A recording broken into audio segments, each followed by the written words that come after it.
You are listening to Alex Nanlohi Podcast, to know the Lord and to make Him known. Mari saudara kita tunduk kepala, kita berdoa di hadapan Tuhan. Kami datang dalam ucapan syukur pada malam hari ini. Terima kasih Tuhan, karena kami boleh bersama-sama memuji memuliakan nama-Mu. Kami telah berdoa kepadamu ya Tuhan, dan tiba waktunya bagi kami untuk membuka firman-Mu ya Tuhan. Kami mohon, biarlah waktu kami membuka firman-Mu, bukalah juga hati kami. Jadikanlah hati kami seperti tanah yang baik, supaya ketika benih firman-Mu ditaburkan itu boleh sungguh-sungguh berakar, bertumbuh, dan juga berbuah nyata di dalam kehidupan kami. Berkati baik hamba-Mu yang menyampaikan, semua kami yang mendengar.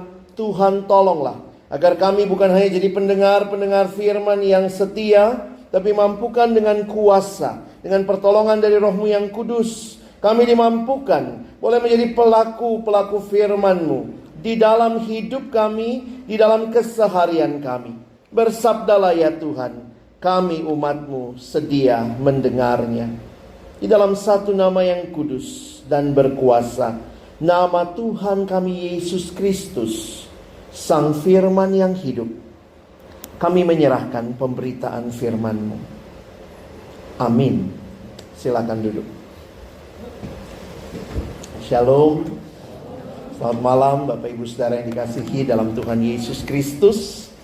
Setiap kali melihat gereja yang berdoa, saya bersyukur melihat kerinduan boleh terus datang juga di dalam doa-doa kita. Gereja yang maju tidak pernah maju dengan hanya berlari, tetapi dengan bertelut di hadapan Tuhan. Kita sama-sama mencari wajah-Nya, memohon anugerah-Nya. Hari ini kita akan melanjutkan, ini satu seri pembahasan yang menarik Bapak Ibu Saudara. Kita hari ini bagian saya menjelaskan wawasan Alkitab tentang penciptaan. Nah, mungkin untuk beberapa orang ini kok rasanya kayak kuliah teologi ya, tapi saya pikir jemaat harus mengerti, harus punya cara pandang Kristen. Jadi ada beberapa istilah yang digunakan, ada yang pakai cara pandang Kristen, ada yang menggunakan wawasan Kristen, atau yang kita kenal dengan bahasa Inggris Christian World View. Kalau ada saudara yang tertarik belajar lebih dalam, saya pikir banyak buku-buku yang tersedia sekarang sudah dalam bahasa Indonesia, ya. Ini buku-buku yang Bapak Ibu Saudara bisa cari. Nah, slide saya tinggalkan, jadi kalau mau dibagi, ada yang tertarik belajar lebih jauh. Saya di dalam beberapa kesempatan juga biasa mengajar hal ini sebagai bagian penting. Bukan hanya di wilayah akademis, saya pikir saya harus katakan jemaat perlu memahami ini, ya. Jadi bukan hanya orang-orang yang belajar teologi saja. Dan buku-buku yang baik sudah tersedia dalam bahasa Indonesia, ya. Ini pengarang yang terkenal Ronald Nash menulis ya tentang wawasan dunia, lalu kemudian James Sire, dan ini dua buku yang lain. Nah, yang belakangan itu mungkin memang agak susah dicari. Kalau Bapak Ibu mau cari yang cara pandang Kristen sebelah kanan itu, mungkin cari di ini ya, di Tokopedia atau apa, itu terbitan dari Langham Preaching. Nah, saya juga menggunakan yang lebih sederhana karena saya pikir saya bicara kepada setiap kita. Saya menggunakan pendekatan yang dipakai dalam buku Isu-Isu Global. Ini juga dalam bahasa Indonesia, ditulis oleh Pendeta John Stott. Dan dia juga menulis satu buku yang pernah kami terjemahkan, judulnya Your Mind Matters. Nah, kenapa ini penting? Karena di wilayah akademis ini dipelajari, tetapi sekali lagi saya katakan harusnya kita semua ya, bukan hanya teolog yang mengerti hal ini, tapi jemaat perlu memiliki pemahaman. Karena itu saya mau menyederhanakannya malam hari ini untuk kita pahami sama-sama. Mari kita baca dulu bagian firman Tuhan Yohanes 17 ayat 15 sampai ayat yang ke-19. Yohanes 17 ayat 15 sampai ayat yang ke-19 kita membaca bergantian. Saya membaca ayat yang ke-15, mohon Bapak Ibu Saudara baca ayat yang ke-16, kita bergantian sampai ayat 19. Aku tidak meminta supaya engkau mengambil mereka dari dunia, tetapi supaya engkau melindungi mereka daripada yang jahat. Kuduskanlah mereka dalam kebenaran. Firman-Mu adalah kebenaran.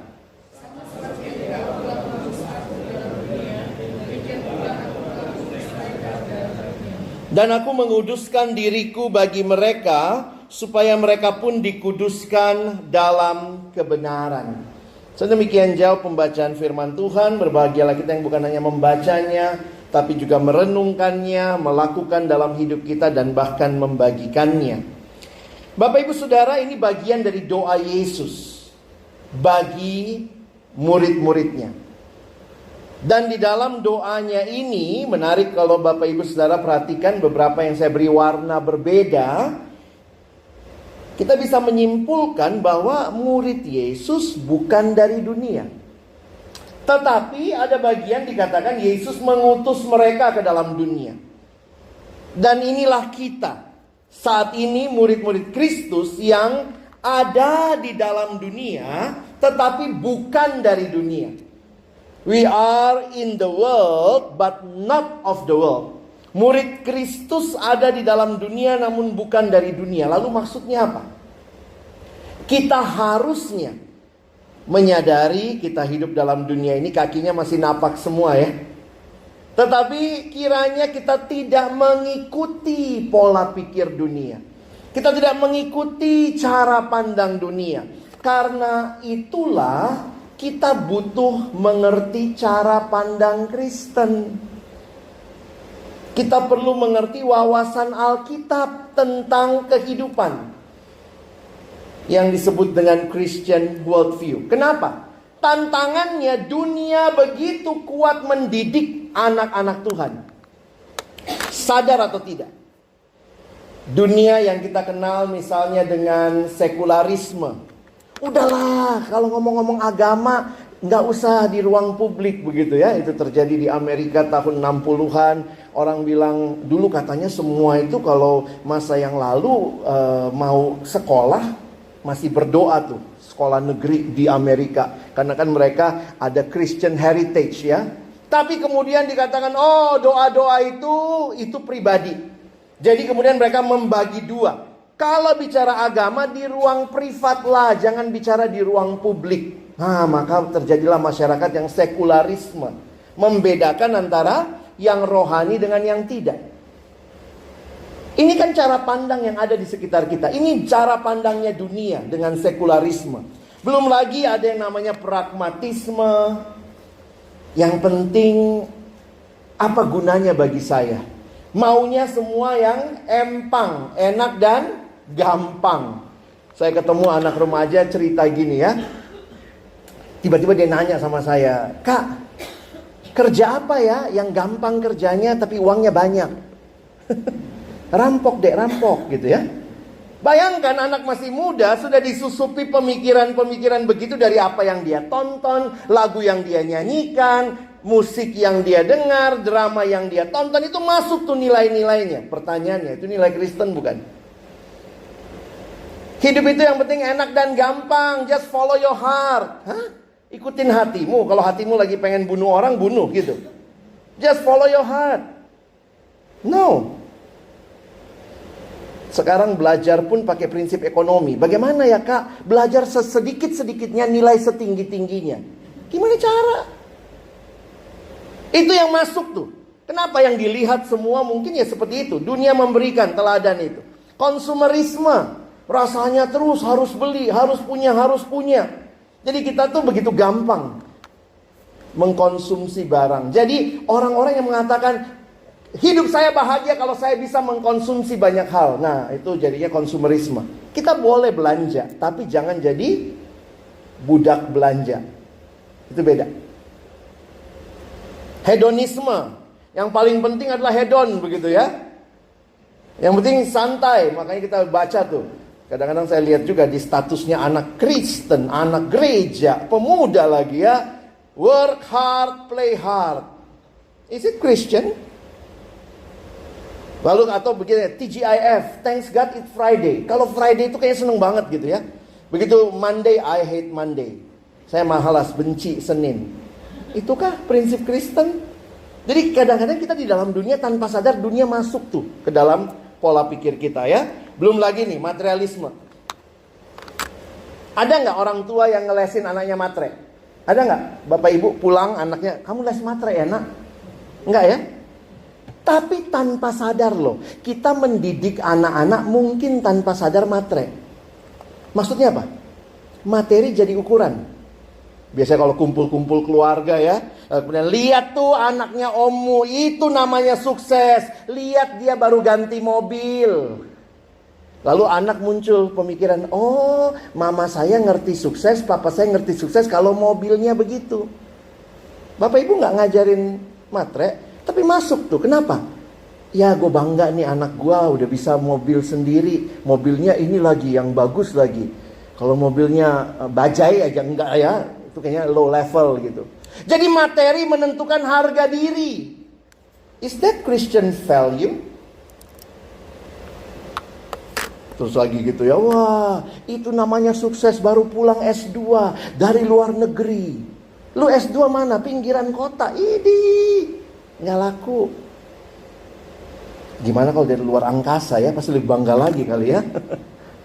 Jadi ini kita hidup di dalam dunia yang sedang terus mendidik kita dengan berbagai nilai. Dan tanpa sadar jangan-jangan itu nilai kita. Saya ketemu banyak ibu-ibu lebih mirip sinetron hidupnya daripada anak Tuhan ya. Satu waktu saya pimpin retret, ada satu tante Kristen banget ya, pakai salib kecil gitu ya. Lalu kemudian setelah saya sesi dia bilang, Pak Pendeta, saya boleh ngobrol? Oh iya, boleh Bu. Lalu kemudian dia cerita, saya ini orang baik Pak. Harusnya kalau orang baik mari kita doa tutup ya. Tiba-tiba, saya ini orang baik Pak.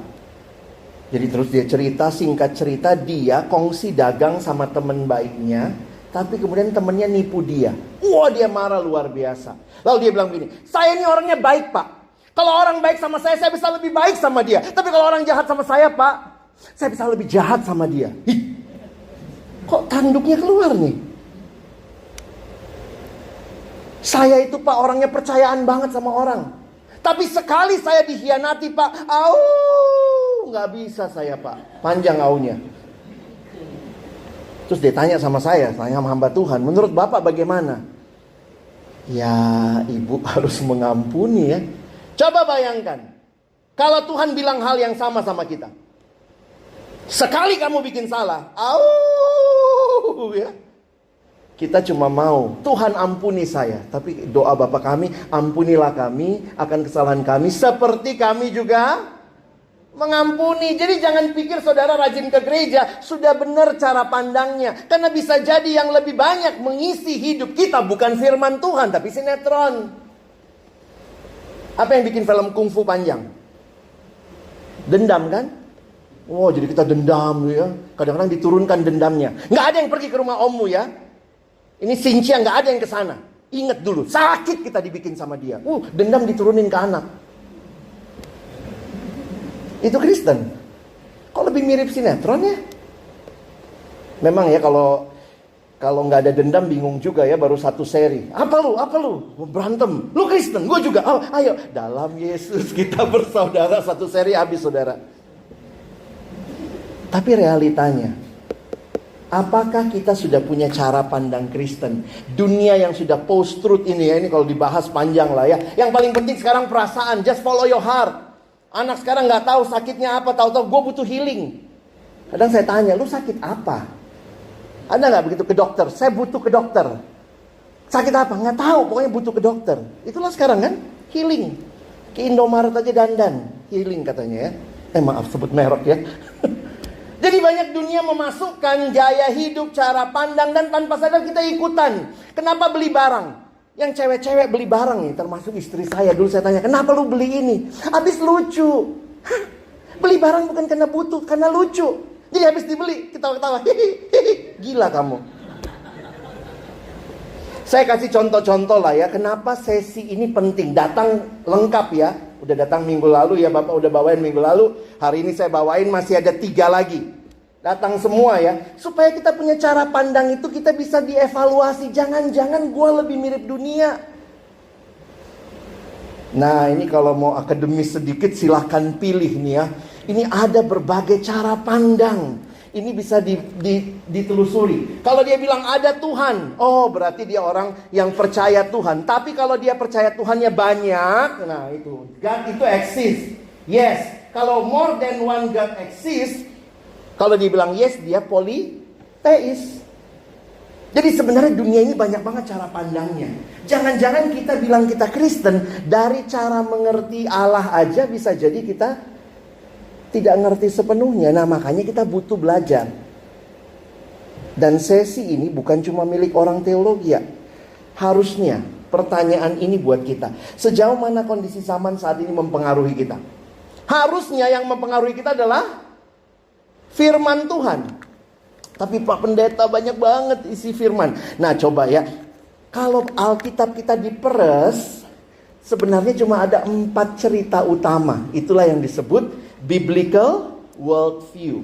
Ada 4 cerita utama yang dari Alkitab. Kalau lihat memang Alkitab banyak cerita ya. Tapi sebenarnya dari awal sampai akhir ada satu cerita utama yang dimulai dengan Allah mencipta, manusia jatuh dalam dosa, Yesus menebus, dan Yesus datang kedua kali.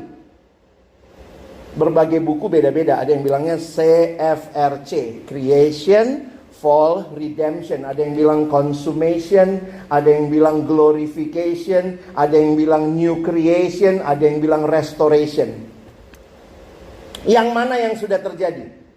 Nomor berapa? 1, 2, 3. Kita menanti yang nomor 4. Apalagi yang mirip seperti kita, cara pandangnya. Nah, saudara-saudara kita yang Muslim juga punya cara pandang. Dan dia juga percaya penciptaan kan? Namanya ditambah Siti Hawa, ya. Mereka percaya ada dosa? Percaya kan? Mereka percaya ada kiamat? Percaya. Bedanya apa sama kita? Dia nggak punya yang mana? Nomor berapa? Yang ketiga. Jadi nanti kita mesti pahami ya. Setiap agama pasti punya cerita yang membentuk agama tersebut. Setiap kepercayaan pasti punya cerita. Nah, cerita yang membentuk kita, jadi cara pandang itu seperti apa? Itu mirip kayak kacamata Bapak Ibu ya.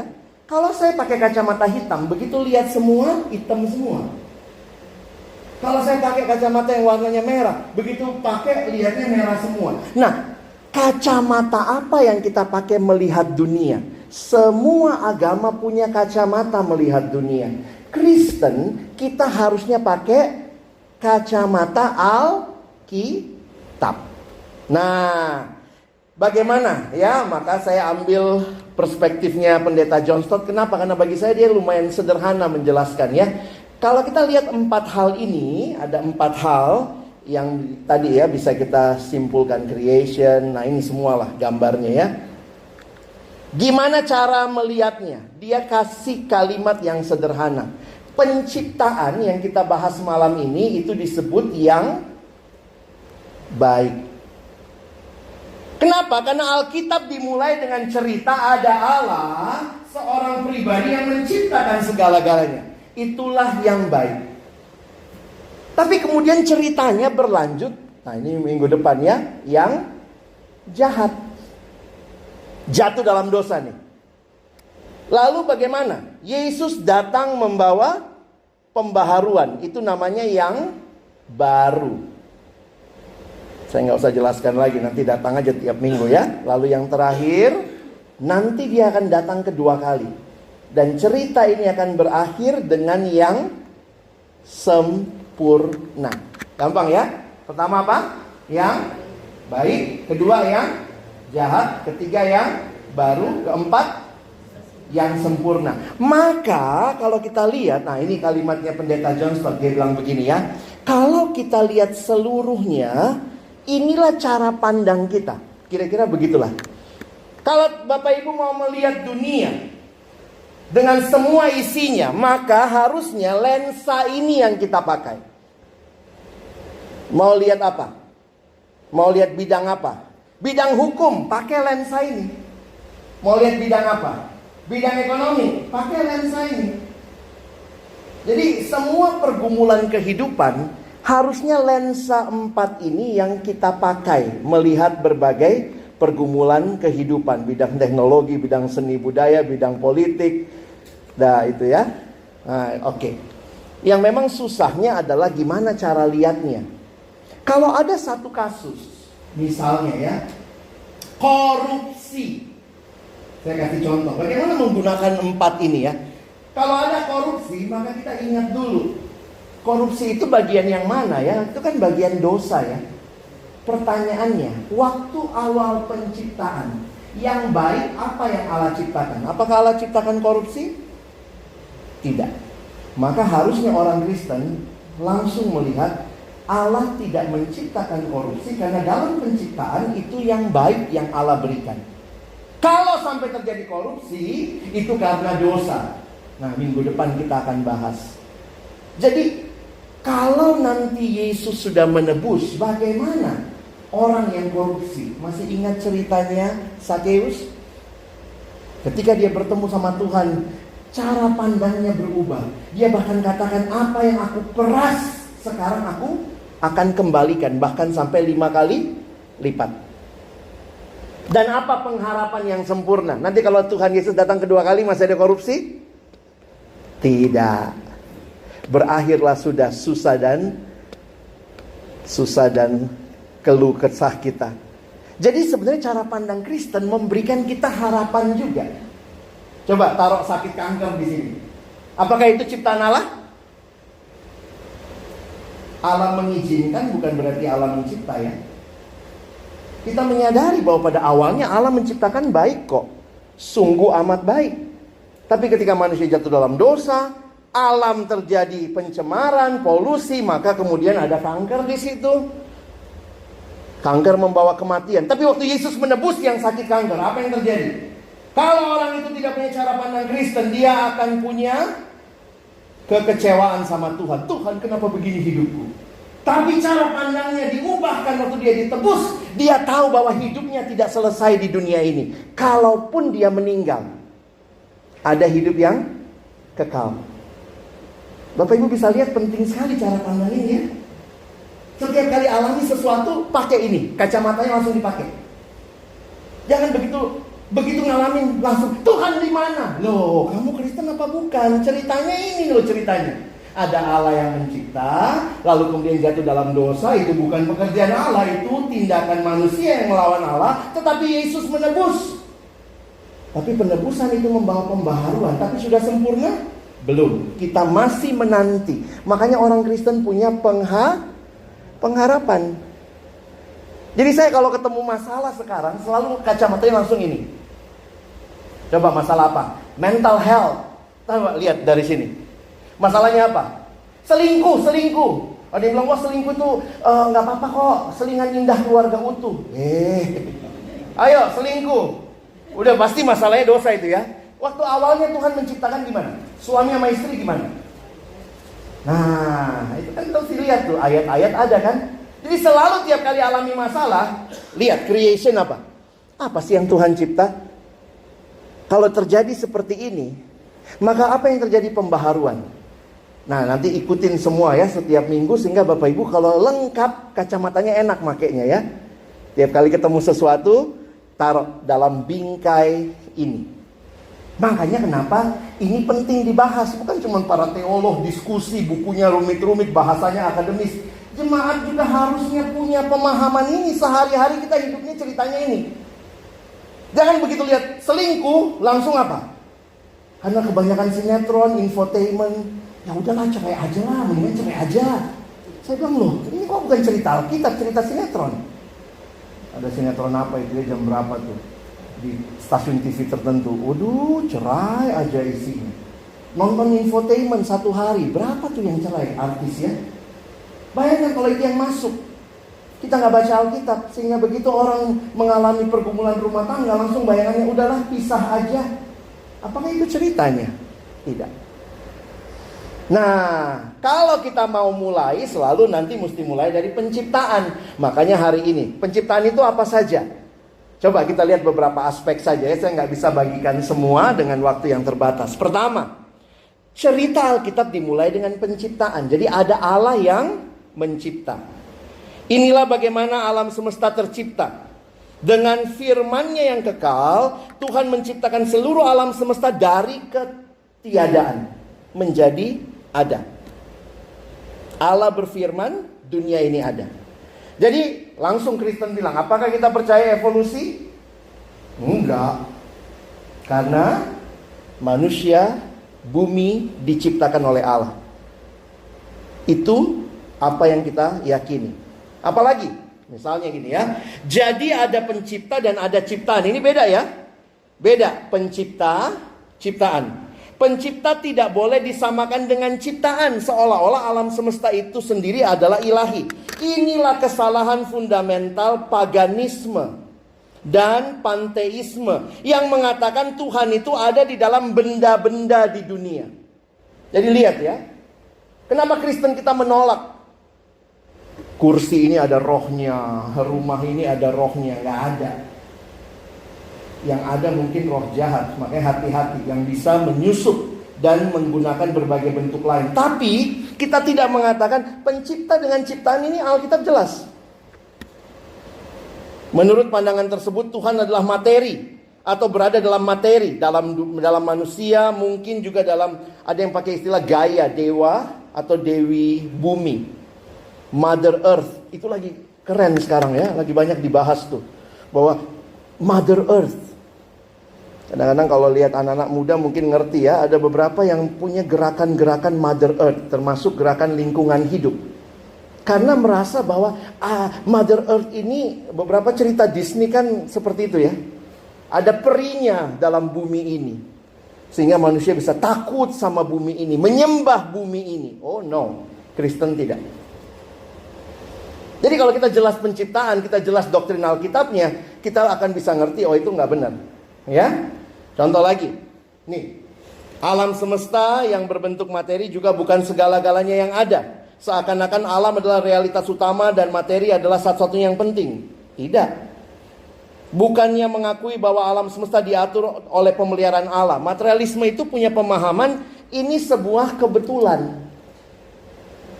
Jadi kita udah jelas ya, kalau kita mengutamakan materi segala-galanya jadi materialisme, dan itu bukan yang Alkitab katakan. Tuhan juga peduli dengan spiritual kita. Itu pun Tuhan ciptakan buat kita. Contoh lagi, ini masalah tujuan ya.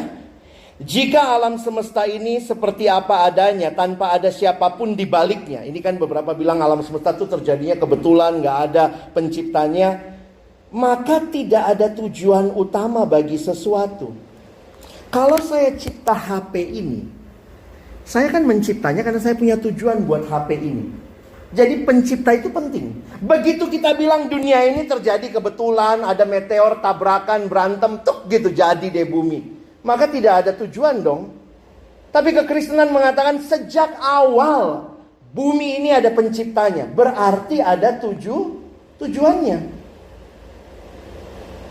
Jadi hati-hati ya dengan teori-teori itu, kesannya masuk di film-film ya, masuk di lagu-lagu. Karena tidak ada penciptanya, maka kemudian siapa yang jadi Tuhan? Akulah. Aku Tuhannya. It's my life, ini hidupku, begitu ya. Namun kebenarannya bahwa alam semesta dirancang oleh Allah untuk tujuan yang dimaksudkannya. Relasi pencipta-ciptaan adalah hal yang mendasar bagi Christian worldview kita. Jadi makin ngerti Alkitab, makin membentuk pola pikir kita. Apapun masalahnya, Bapak Ibu langsung bisa lihat gimana awalnya. Gimana awalnya? Kalau ada orang menyembah bumi, awalnya gimana sih? Allah kok yang ciptakan bumi, bukan buat disembah buminya. Udah jelas. Gimana selingkuh? Allah kok yang ciptakan manusia. Manusia itu diciptakan berpasangan. Ketika Mesias Allah merencanakan pernikahan, maka harusnya satu laki-laki dengan satu perempuan. Nah ini bagian terakhir ya. Kita coba lihat. Kalau bumi ini ada awalnya, penciptaannya, maka juga manusia ada awalnya. Maka di dalam mengerti penciptaan, saudara juga perlu mengerti bagaimana awalnya manusia. bahwa manusia adalah ciptaan Allah. Nah, dari sini kan bisa kita kembangkan ya. Dikatakan manusia itu gambar dan rupa Allah. Maka kalau kita gambar dan rupa Allah, kita tahu bahwa kita tidak diciptakan oleh diri kita sendiri. No. Atau bagi diri kita sendiri. Tetapi kita diciptakan dalam relasi dengan Allah. Allah telah menjadikan kita seperti dirinya sehingga kita bisa mendengar Dia, mengenal Dia, mengasihi Dia, menyembah Dia, dan melayani Dia. Maksudnya apa Bapak Ibu? Ingat, kita tidak menjadi penentu hidup kita. Saya pegang apa nih? Mic ya. Tahu dari mana ini mic? Gunanya apa? Mengeraskan suara. Tahu dari mana? Itu gitu. Kalau saya tidak pernah lihat mic seumur hidup, begitu saya lihat, apa ini? Oh, buat gatal. Mic mencapai tujuannya dicipta? Tidak. Saudara mau tahu hidupmu? Tanya sama siapa? Sama Sio. Ini Sio kerbau, Sio kucing, sama apa tuh? Lu Capricornus, jangan deket-deket dia, dia Pisces, nanti ikan dia, nanti lu basah. Bagaimana feng shui-nya, bagaimana, kok nanyanya sama itu ya? You want to know your life? Tanya penciptamu. Biasanya beli benda elektronik disertai buku manual. Siapa yang keluarin? Pabriknya, penciptanya. Karena penciptanya yang paling tahu untuk apa dia dicipta. Sehingga saudara, kita lihat ya, yang terakhir saya kutipkan Westminster Catechism, meringkaskan bahwa tujuan keberadaan manusia, keberadaan kita dalam relasi dengan Allah begini. Tujuan utama manusia adalah memuliakan Allah dan menikmatinya selamanya. Nah, jadi ini cara pandang penciptaan ya. Setiap kali lihat sesuatu selalu ingat awalnya bagaimana. Selingkuh awalnya gimana? Korupsi awalnya gimana? Wah, ini anak gak hormat orang tua, awalnya bagaimana? Itu cara pandang membentuk kita. Dan dari mana kita pelajari? Baca lagi di Alkitab. Wah, dia terpengaruh sio-sio feng shui, awalnya bagaimana? Allah kok yang cipta manusia, kenapa cari tujuan dari yang lain? Nah, kiranya pembahasan ini menolong Bapak Ibu. Nanti ikut semua full ya, sampai terakhir. Yang baik malam ini, minggu depan yang jahat. Nanti lihat ya gimana kejahatan itu merusak ya. Selanjutnya yang baru, dan terakhir yang sempurna. Kita punya pengharapan karena cara pandang itu bukan berhenti di sini, tapi kita punya pengharapan satu waktu nanti Tuhan akan datang kedua kali membawa kesempurnaan buat kita. Amin. Mari berdoa. Bapa di dalam surga, terima kasih buat firman-Mu yang mengarahkan pemikiran kami. Bahwa ini bukan teori-teori yang mati, tapi ini sebuah cerita Allah yang hidup. Dan kami ada di dalam cerita itu. Kami bagian dari cerita itu. Karena Tuhan Engkau yang menciptakan kami. Kerinduan kami, apa yang kami pelajari malam hari ini dan rangkaian serial Christian Worldview sampai selesai, kiranya menolong kami semua mengevaluasi hidup kami. Dan juga membentuk pemikiran kami ke depan. Sehingga apapun yang terjadi dalam hidup kami, apapun yang kami alami, kiranya kacamata, cara pandang Kristen, wawasan dunia Kristen ini akan menolong kami menilai segalanya dari perspektif Alkitab. Kami sudah belajar tentang penciptaan, awal mula segala sesuatu, rancangan awal segala sesuatu.